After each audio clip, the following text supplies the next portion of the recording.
What's up, man? See How you again. doing? Good, man. Hey, I told you about Saturday. Are you coming? I'll be there Saturday. Sweet, man. I'm gonna see you. I'm bringing as many friends as I can. Heck yeah, buddy. I'll see you there. there.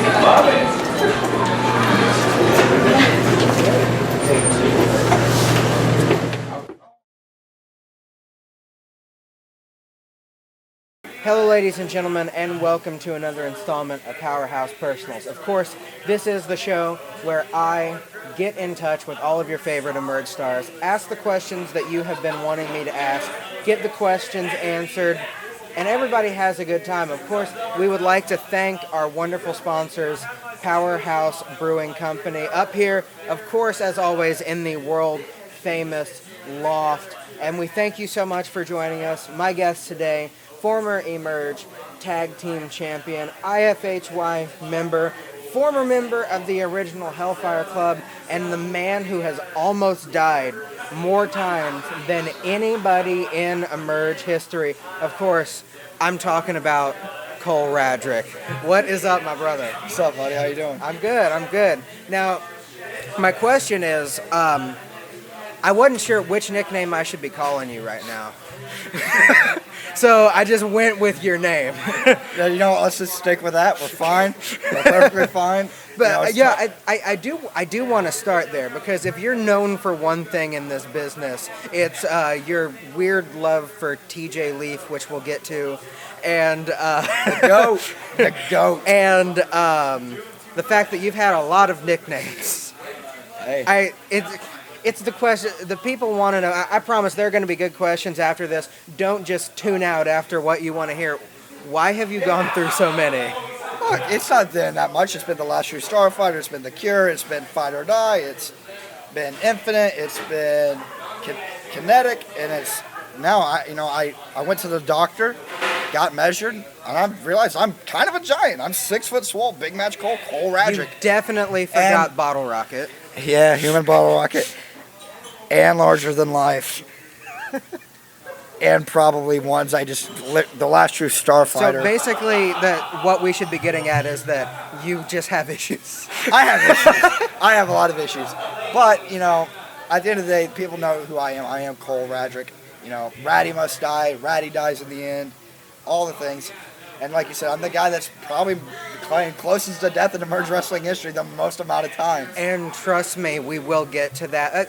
I got a few questions about your start in the industry to start off, because you were one of those guys that, as a wee young giant, showed up wherever you could and did the classic pay your dues. Before you were even a trainee, you ran all kinds of cameras. You did everything that you could. Where did you first get your opportunity to get around the business? And as somebody who was just a fan, what was it like growing up so close to the backstage element of the business, I guess, the business side? Yeah, so there was a local wrestling company in my hometown, and I went there when I was like 5, and I realized they had shows every fifth Saturday or whatever it was, every third Saturday, and so I was like, yo, instead of going to these lame basketball games that everybody else goes to at my hometown, I'm gonna go watch wrestling, and there's like 16 people in the crowd every show, and man, I just grew up watching it. That's where I grew up at, and that's what I did forever and ever and ever. And then one day, I decided, man, I'm going to bring my video camera. I'm just going to film some shows. I found out what Windows Movie Maker was. I thought I was a professional editor. So I have been there, brother. I've been recording. I started recording all the shows. I put together a little highlight reel. And the guy that owned the company worked at a gas station in my hometown. One day I brought my laptop to him, and I said, hey, look what I filmed at your show. He goes, yo, do you want to start maybe filming? And so I started filming. I was 11 years old at the point. For 2 years I filmed for him. I turned 13. He had a ring announcer that fell through.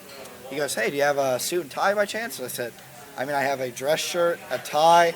I've got one. I have one. Tops. I have one." I said, "I have a dress shirt, I have a tie, I might have a pair of khakis."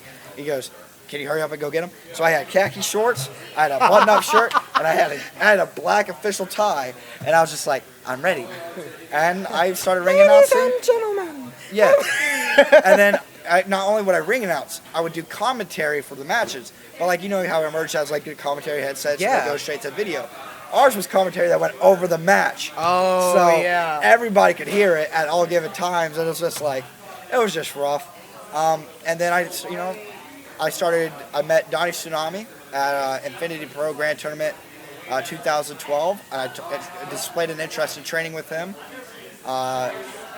Sadly, the Infinity Pro Dojo never came to be for Cole Radrick, but I met up with Mikey Guess and Chris Abel that run New Wave Pro Wrestling out of Terre Haute, and that's where I began training. And that's a really interesting relationship that comes back around full circle a little bit later in our story that Absolutely. We'll definitely get to. So, when did you have your first official match? When was Cole Radrick born? Cole Radrick was born April 26th of 2015. I wrestled. So it's funny. I did a dirt track race the Friday night. Flipped my car 8 times. Next night went to my junior prom. And then that Sunday night, that Sunday day at a kid's birthday show, I made my professional wrestling debut against.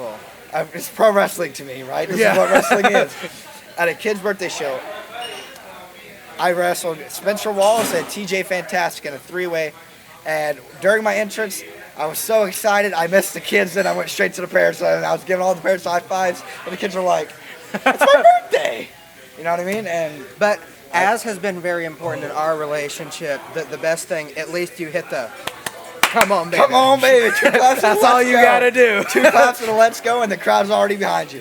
So, how much experience did you have time-wise when you started out in Emerge? Because you were thrown directly into the fire. Absolutely. At the first downtown throwdown. That's when you're like, oh no, this is pro wrestling.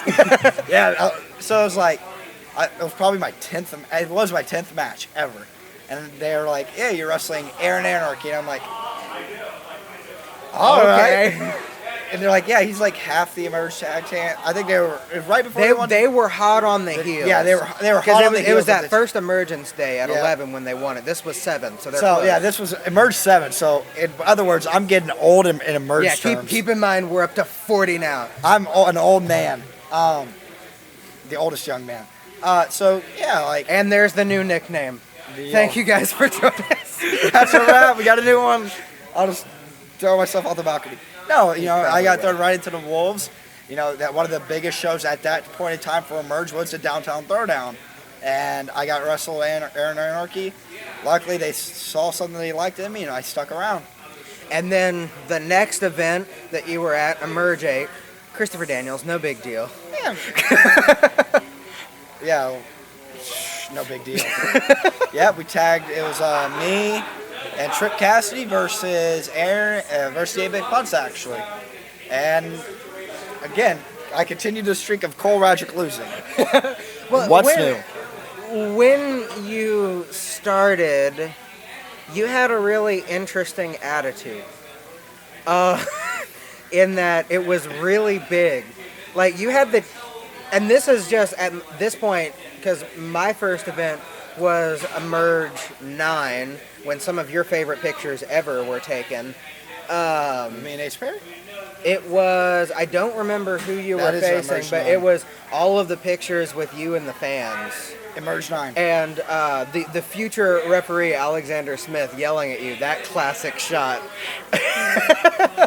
I'm a big deal, baby. What can I say? But you had the teenage angst thing going for a while. For a while, it just kind of seemed like you couldn't get over the hump. I mean, I'm always teenage angst. Look at me. I'm human epitome of teenage angst. But you're right. I had a chip on my shoulder. I was less than a year into wrestling, and I wanted to prove myself at Emerge. And it feels like every time I've been at that point, it's like one step closer to where I want to be, and I get knocked out. Because at that point, Ace Perry was a former Outbreak champion. Yeah. And it was like, man, if I first beat Outbreak champion. The first Outbreak champion. But it was like, man, if I beat Ace Perry, I'm right at that edge. And so I always had a chip on my shoulder. So then your Outbreak championship hopes meet up again at Emerge 13. Outbreak. Yes. Aptly named, correct. And you were in the embryonic stage of what later became the Outbreak 8 later on, except it was 9, it was all triple threat matches, Yep. and really interesting note, I was looking at my notes beforehand, in your qualifying match for that final triple threat, you beat Brett Havoc and Trevor Court. That I did. And then you weren't able to get the job done in the finals, albeit understandably against Jeremy Hadley and Donnie Idol, two very tall mountains to climb. Not taller than me, but tall mountains climbed, absolutely. Oh, God. I love your commitment. Just call me Joey. But, you know, that is a really thing, because anybody who knows you individually knows two different people. And it's not like it's a split personality deal. There are just two sides to you. There is Joey, and there's Cole. Yep. And either, like, see, look, you just switched over to Cole. I saw your eyes. From there, you kind of, interestingly enough, you ended up joining up with Hadley and Sage, and of course at that time managed by Christopher Icahn in the original Hellfire Club. The OGs. And you, pretty much the next 6 months or so, you guys just proceeded to cause riots Do whatever we every wanted. month. I beat up Donnie Idol more times than probably, besides Ricky Ruckus, I probably beat up on Donnie Idol more than anybody else has. I tried to pick a fight with Donnie, tried to pick a fight with Ricky. We had the big match at Downtown Throwdown. Two, Me and Sage versus Donnie and Ricky, which is one of my favorite tag matches me and Sage have had. That was a that was a big night. You know, John Cho was watching you do your thing. That was pretty cool. Big guys watching big guys do big guy things. You know, from there, when Emerge took a hiatus and came back at the beginning of the year, the first time that we actually saw you was in something that became a trademark of yours. It was a ladder match, again, for the Outbreak Championship, right? Again, for the Outbreak Championship. And run us through your experience, because, again, it kind of seemed like you came in with a chip on your shoulder. I'll never forget, you come out first, and you stare at the entranceway while everybody else is doing their thing. Like, at one point, I think there's even a clip of, like, Trevor, like, shoved you, or maybe it was Vandy, I don't remember, and you're like, but you kept, and, like, I was doing commentary at the time, and I remarked, he's staring at the ladder. It's like the ladder means something to him. Then Donnie Idol exits the curtain, and as it turns out, no. It's Donnie Idol. What was in your mind during that time? See, I had just came back from, me and Emerge had stopped our relationship for a bit. Things weren't going my way. I felt like I just got that rug pulled out from underneath me every single time. And, you know, teenage angst got the better of me. I was upset and I walked away and I was like, look, I don't want nothing to do with this. Then when it came to the ladder match, it's like, man, this is it. This is the pivotal moment. This ladder represents every time I've came up and I've slipped and I've slipped and I've slipped to try to get that Outbreak Championship. Because I've been the Emerge Tag Team Champion, but I know the Outbreak Championship not only simplifies that I'm one of the best talents to Emerge, it signifies that I am the next guy to be on that Outbreak. And so in that match, I was just thinking, I was like, look, that ladder, Donnie Idol's not going to get in my way because that's who everybody wanted to win. It wasn't Mark Vandy. It wasn't Trevor Court. It wasn't me for sure. It was Donnie Idol. So not only is it Donnie Idol that was standing in my way, it was that the fact that I had to knock Donnie Idol to get to that ladder. That's what it all was. I had to take Donnie Idol out. And I'm not saying Trevor Core and Mark Vandy are guys that should just be pushed off to the wayside. But obviously, before then, Emerge had one ladder match. It was a TLC match. Guess who won that match? Donnie Idol. Yeah. Exactly. And that was against JD. JD. Another big guy. So, you know what I mean? You're laughing. I'm being serious here. I'm like a tall dude. But what I'm saying is at that point, this was my first match back at Emerge in about a year. And they're like, we'll be honest here. They're like, we need somebody that doesn't care. If you think about the guys that are reckless, that don't care, that have a do or die mentality, in Emerge, who's your first thought? That's you. That's me. As every single time. Because guess what? I don't hold back. You're the epitome of risk reward. Exactly. You know what I mean? Like, you have to have that risk, that high risk, high reward. And sometimes there's a big downfall. And that's what it was, is I got so close at the end of it. And here came Donnie Idol. Donnie Idol knocked me out, and down I went through the ladder. Yeah. And I remember coming back to, and I see Donnie Idol holding that belt, and I remember all the referees surrounding me. I'm bleeding, and all I could think is, I let it slip away. The one, I was right there. I felt the belt, something I have been grinding towards for almost 2 years at that point, mind you. Something I've been working towards was right in my hands, and it slipped away. And I laid there, and I was just like, man, I did not want that feeling ever again.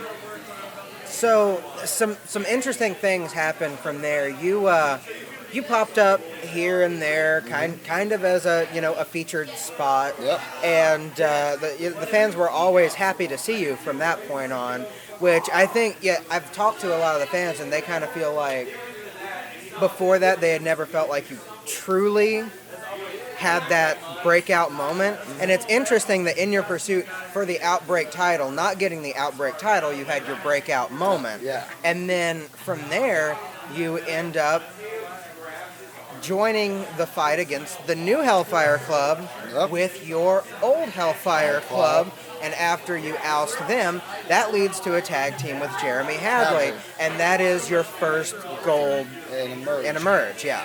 It was the first time, if you think about it, it's the first time I had a chance at a one-on-one match, or 2-on-2, but one team going at each other. And what happened? We won the belts. That's what I need. And you're right, that was our first tag team championships. That was awesome. Me and Jeremy, we worked well together. But it's like, again, in my heart, I want to be that guy that stands in the ring by himself, and I know I can win a championship. And it's not just a championship, it's the Outbreak title.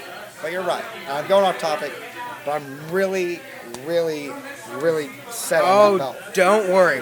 We will get back to that many, many times. But I do want to ask, and I know this is one of the reasons, just in personal conversations, that you've set your goals on singles championships, is that you only have to rely on yourself.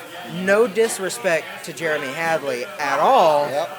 You lost your championship without being in the building. Yep. You, of course, everybody knows what happened. You guys got run off the road on the way to the event, and still don't know quite who did that, but we're pretty sure. I have an idea. It worked out in the end. It worked out in the end. That's all we'll say there. But when that happened, it was interesting because you and Hadley, no heat, no butting heads. You were just like, we're both singles guys. We should have been singles guys. And the fact that you won the tag team championships, I think, kind of speaks to how good you guys are as singles and the potential that you guys have as singles. Yep. So as of then, you start trying to come back towards singles gold. Both of you do. But what was it like to lose that championship without being... in the building. Because if you think about it, a lot of your Emerge story was wrapped up in that match. Your replacement in that match, Aaron Anarchy, first guy that you ever went against. Yep. Who was it lost to? Guns and Aggression.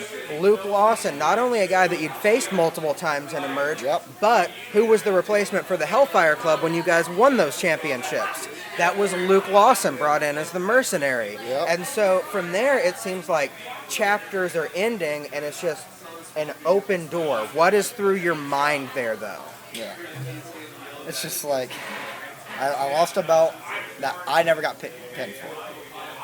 I never got a rematch. Old sour grapes. Again, like you said, me and Hadley were like, look, we got the belts. It's cool. It's one way or another. But it's like you said, I finally closed the chapters on chapters that had never been finished. I closed them. Now it's Cole Radrick, the singles competitor. Where does Cole Radrick go from here? And that's where I am bound and determined. And Cole Radrick had to go to another ladder match. I was hoping we skipped that. And I mean, here's the thing, like, you know, to be fair, they Emerge committee, they put out feelers. Hey, what would you feel about a ladder match? They didn't even ask me. They already knew. I literally get a message. I think that speaks to your determination as a singles competitor, because you put yourself in that match. Yep. The Emerge board of directors did not do it for you. The matchmakers did not do it for you. Yep. Obviously, they agreed in the end. Paperwork was signed. You had the doctor's note. But you made that happen for yourself. And that was a moment where me, as I'm like, you know, I'm the number one Emerge numbers guy. Yeah. Like, I'm the analyst. I'm like, this dude is different now. Mm-hmm. And granted, you again died spectacularly, but the difference was, because I talked to you right after the first ladder match, and you were like pretty much gasping for air, sitting at the table. I'll never forget, you're like, I need a water, get me a water. I run to the concession stand, they only have Diet Coke. I don't care, I need something. And you were so defeated in that moment. After that ladder match, though, after the Gambler's Gauntlet, there was a different look in your eye when I talked to you afterwards. It was a little bit more on to the next one. Mm-hmm. A little bit more, I am still on this path, and I am going to figure it out. Yeah, and you're right. But, like, the thing was I thought that first time I had that ladder match, I go through the ladder, looking up at Donnie Idol, and it's like, maybe I'll never be Outbreak champion. And then it's a little bit more, I win the tag team championships. Okay, I know I can win a belt in Emerge. Gold feels good, right? Gold feels good, but I know I have the ability. I have the confidence that I can reach that. That second ladder match, I came that close. My hand was on the chip. All I had to do was grab it, and I couldn't. So now I have two options. I can sit here, I can be Teenage Jenks, I can say, the rug keeps getting pulled out from underneath me each single time. Or, I can do what everybody else is doing, but I can outwork them. I can embrace the grind, and I can get the Outbreak title shot that I think the second I get is the second I win the Outbreak championship. And you have got an opportunity to grab that brass ring this Saturday, as you're listening to this Saturday in a 5-man, 1-fall scramble match, of which you're pretty darn used to. Specialty. And I want to run through all of your opponents for this, because I want to get your thoughts. And some, even in this match, with all of your history, would still pick you as a dark horse in this match. That's what everybody else does, man. I'm the dark horse everywhere. Let's we're gonna get there. Yeah, let's talk get there. about something. When you first saw me, nobody thought I was gonna amount to nothing.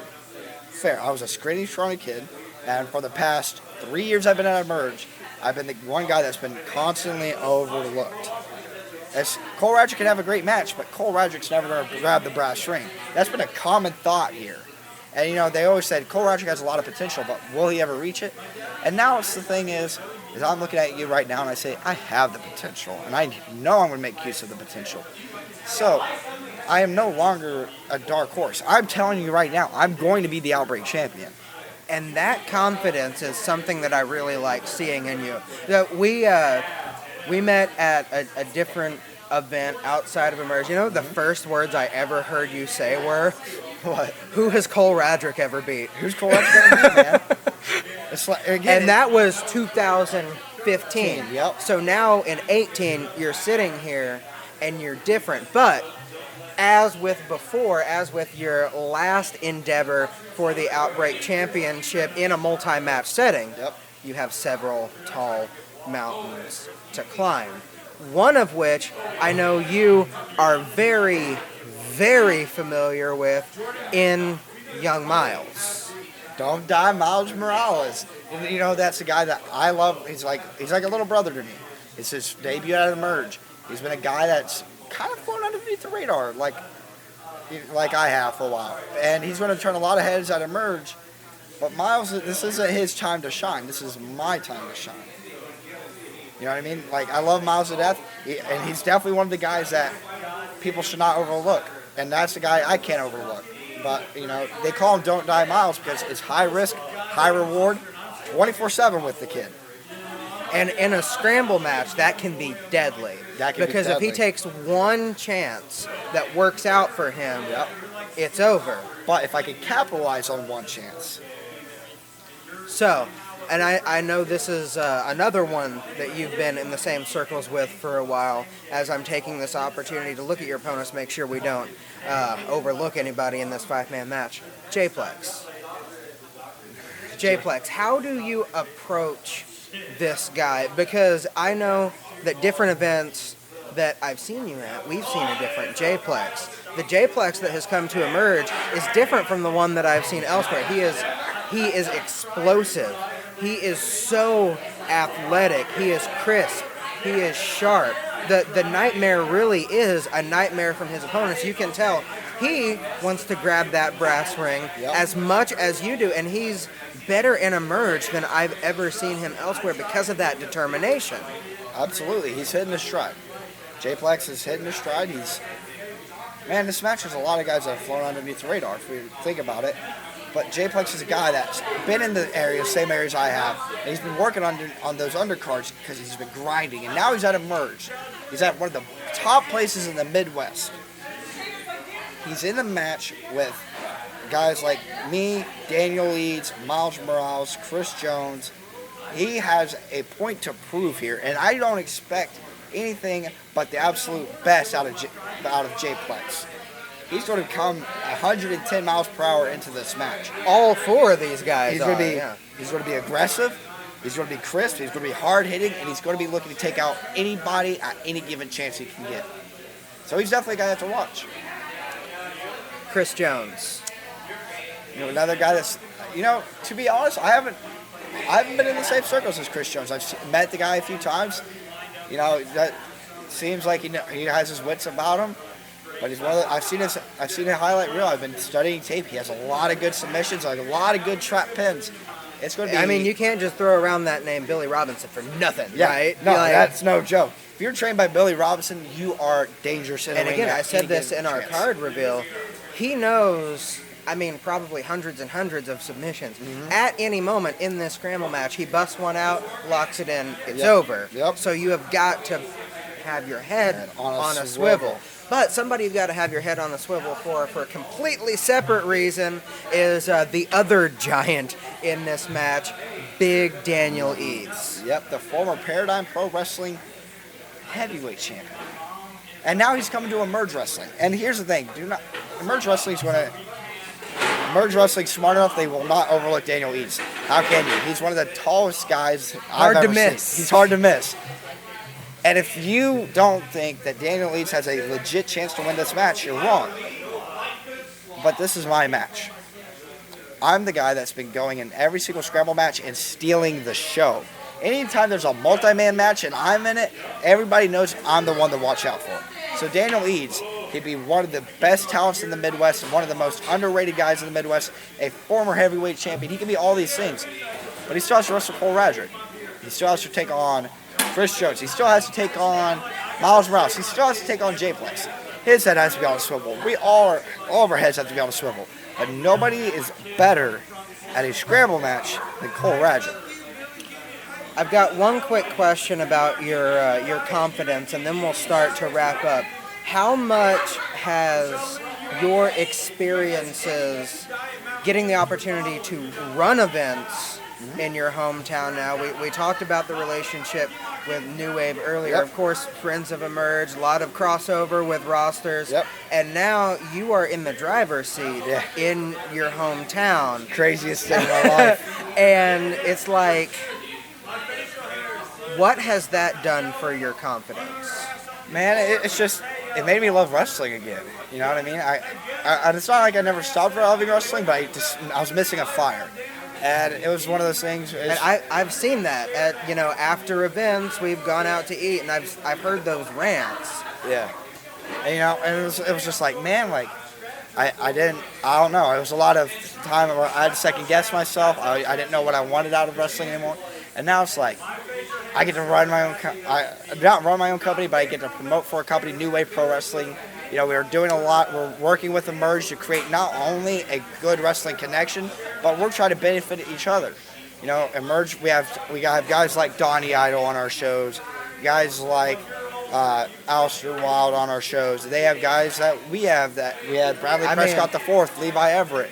All these, we're starting to bring Miles, Sage. Yeah. I mean, it's great, and I am proud to say, as somebody who has been to your events, a lot more than 16 people. A lot more than 16 people, baby. But I want to get to the future because, of course, a lot of tough competitors in the match. Let's assume you win this scramble.